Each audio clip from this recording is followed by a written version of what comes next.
essa realidade, né, eu sempre tenho procurado, né, colocar que nós temos que buscar o equilíbrio. Né? Nós temos três curvas, né, perigosas que estão acontecendo. É a curva da doença, que nós temos que manter um nível que o nosso sistema de saúde possa absorver e tratar os casos graves, né? Obviamente, infelizmente, ocorrem os óbitos aí, a imensa maioria fruto já de comorbidades que as pessoas possuíam, mas que essa doença faz agravar. Nós temos a curva do PIB, né? Que nós temos que buscar manter essa curva no nível mais aceitável possível, e temos a curva do emprego. Né? Olá, bem-vindos ao Vida Revista, ao caderno de Política e Economia. Vocês acabaram de ver aí um trechinho da entrevista que o vice-presidente Hamilton Mourão concedeu ao jornal O Estado de São Paulo. O presidente Jair Bolsonaro, certa feita, disse que o vice-presidente Hamilton Mourão é mais tosco do que ele. O que me parece difícil, né? Alguém ser mais tosco que Jair Bolsonaro. Embora isso talvez seja até uma impossibilidade matemática. Né? Mas enfim, o vice-presidente, eu não tenho dúvidas que ele comunga das mesmas ideias, dos mesmos ideais, das mesmas ideologias que o presidente Jair Bolsonaro. Mas o vice-presidente teve uma educação melhor, teve um preparo melhor, uma experiência de vida melhor. Então eu creio que mesmo pensando da mesma forma que o presidente, ele tem uma visão de mundo um pouco mais razoável, né, e uma forma de pensar e de agir mais racional e menos fanática, né, como a gente observa o presidente. Bom, perguntado pelos repórteres do jornal O Estado de São Paulo sobre a possível tutela, né, dos três ministros palacianos, né, que são militares, sobre o presidente, ele disse que não há tutela, né, que o que existe é um processo decisório. Agora, entenda-se isso como for possível, né, que seria o processo decisório. E também os repórteres perguntaram a ele sobre o envolvimento das Forças Armadas com o governo Bolsonaro. Né? E ele disse que não há envolvimento, que nenhum líder militar faz qualquer tipo de pronunciamento político a favor ou contra o governo e que não há essa ligação. Mas, me desculpe, vice-presidente Hamilton Mourão, que também é general, né, general da reserva, mas o vínculo entre as Forças Armadas e o governo Bolsonaro não vai ser possível de ser desfeito. Sempre se vai ter essa ideia de que realmente as Forças Armadas estão apoiando as maluquices do imperador. Não é? E no futuro, né, porque vai haver um futuro, né, quando o governo Bolsonaro acabar, e ele vai acabar, não é?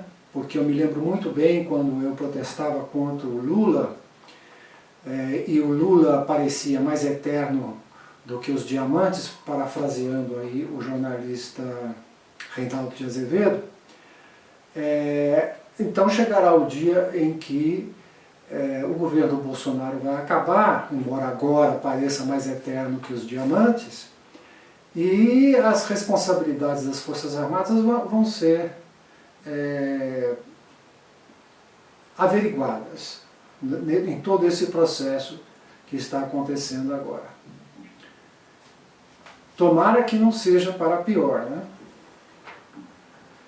E a novela do ministro Luiz Henrique Mandetta continua, né? Após aquela entrevista ao Fantástico,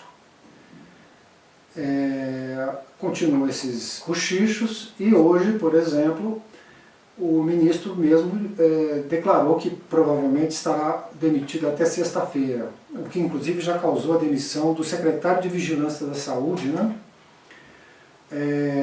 Mas mesmo assim, o presidente não anuncia a demissão, né? Ele está checando, ele está verificando pessoas que possam substituir o ministro e também com essa possível debandada de quadros do ministério, que, imagina, no meio de uma pandemia você tem um ministério se dissolvendo, né? em vários escalões. E o problema está também em achar quem seria um médico respeitável para assumir o Ministério da Saúde, né? Porque está claro que quem vier a substituir o ministro Mandetta será para fazer aquilo que o presidente e o grupo ideológico do presidente quer que seja feito, né? Ou seja, a suspensão do isolamento social, volta à normalidade e uso de cloroquina em massa, né? O que já está se demonstrando nos primeiros estudos que é inviável, porque a cloroquina é muito perigosa e ela é mais perigosa do que o próprio vírus, né? Então está complicado. Mas na esteira aí desse assunto, hoje o ministro da Ciência e Tecnologia, o astronauta Marcos Pontes, soltou uma nota assim, de que o governo brasileiro está iniciando testes com um remédio de 95% de eficácia contra o coronavírus, barato, fácil de encontrar, etc, etc. Isso cheira mal, né? No momento em que se fala de uma substituição do ministro da Saúde para um ministro que provavelmente vai ser contra as políticas adotadas até agora, do isolamento horizontal e do cuidado com o uso de determinados remédios. E agora vem anunciar que surgiu um remédio barato, fácil, provavelmente só falta falar que é Novalgina, né? Que pode ser tomado e é muito eficaz, muito esquisito. Os Estados Unidos, com o Trump sendo contra, exatamente na mesma linha do presidente Bolsonaro, os Estados Unidos dispõem de centros de pesquisas fabulosos, de universidades extremamente competentes, cientistas excelentes, e não apareceu nada disso com o Trump. A França é referência em farmacologia, nada. A Alemanha é referência em farmacologia, Bayer, Novartis, quem não conhece, né? E ninguém viu nada disso até agora, com toda essa crise. Aí o governo brasileiro descobre um remédio simples, fácil, sem contraindicação e 95%. É estranho, né? E, ademais, o próprio ministro de Ciência e Tecnologia andou cortando inúmeras verbas de pesquisa aqui no Brasil. Como é que se diz? No contraponto do que se deveria fazer, né? Que é aumentar a pesquisa, aumentar o incentivo à pesquisa científica. Vamos ver. Que remédio vai ser esse? Ou se não vai ser, né? Então, vamos ver. Outro absurdo que aconteceu foi que também no Fantástico, né, parece que, eu não sei se foi no Fantástico, mas foi na TV Globo, apresentou uma reportagem sobre uma operação do IBAMA contra o garimpo ilegal, o corte de árvores ilegal e para prevenir a contaminação de aldeias indígenas com o coronavírus. Essa operação gigantesca foi anunciada na Globo e desagradou o governo e, em sequência, o diretor do IBAMA foi demitido. Quer dizer, é uma coisa completamente enlouquecida. Quer dizer, o IBAMA está fazendo exatamente o que deveria fazer. Aí o governo pega e demite o diretor do IBAMA. É um governo muito estranho. É um governo que não tem nenhum compromisso com nada que é sério, né? Infelizmente, né? E também, desculpem, infelizmente, eu esqueci de desligar o telefone, ele fica dando esses clique, clique, clique, clique. Bom, outro assunto, esse é um pouco mais divertido. A Câmara dos Deputados deu um prazo, a mesa da Câmara dos Deputados, diretora, né, da Câmara dos Deputados, deu um prazo de 30 dias para o presidente Jair Bolsonaro apresentar os exames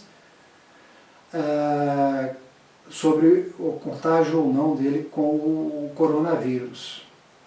Eu acho que esse prazo deve se regulamentar, né, eu suponho, mas é divertido, né? Os exames já foram feitos, os resultados já estão na mão do presidente. Quer dizer, para que 30 dias, né? Dê 48 horas para que ele apresente, né? Mas vamos ver. Se ele não apresentar, isso caracterizará crime de responsabilidade. Segundo as contagens aí de outros jornalistas, o presidente já acumula 12 ou 13 crimes de responsabilidade. Ou seja, por falta de crime de responsabilidade é que o impeachment não virá, né? O impeachment até pode não vir por outros motivos, mas não por falta de crime de responsabilidade, porque o presidente só fez crime de responsabilidade desde que assumiu o governo, né? Bom, diante disso vamos aos dados da pandemia liberados hoje pelo Ministério da Saúde.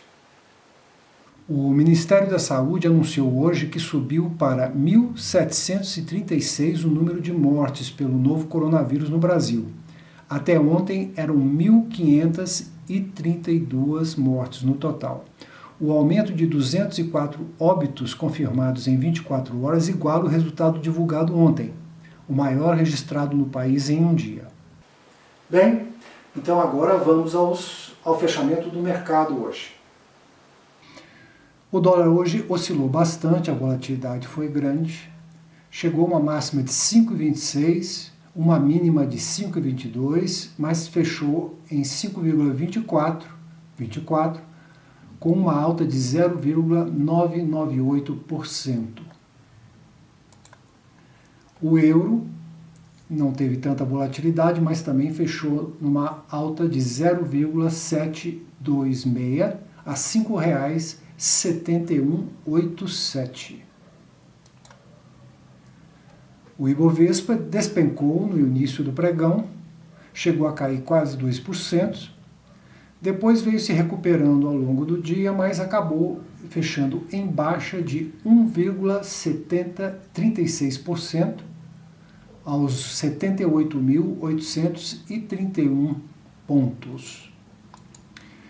O petróleo teve grande volatilidade durante o dia inteiro.